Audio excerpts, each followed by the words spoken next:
কমছে না বাড়ছে বাজার দর,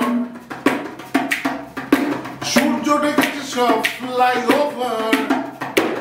বাবু তুমি কেমন আছো? ভালো আছি, থ্যাংক ইউ। এখানে এসে খুব ভালো লাগছে। খুব কাছের লোকজনের পডকাস্ট, এটা একটা খুব বড় ব্যাপার।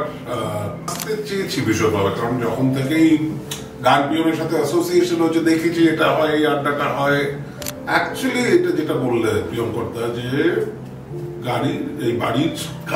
বাড়ির আবহ এমন ভাবে ছিল যে ওটা অক্সিজেনের মতো ছিল, যে ওটা ছাড়া যে কিছু হয় এটাই বুঝতাম না। 90s এ বাবা সেই সময় যারা অল্টারনেটিভ গান বাজনা করছে তাদেরকে নিয়ে কিছু মিউজিক ভিডিওস করতে চেয়েছিল। চাইনিজ না মোগলাই, কোনটা বেশি প্রিয়? কঠিন, কিন্তু বোধ হয় চাইনিজ আমি আলটিমেটলি চুজ করবো।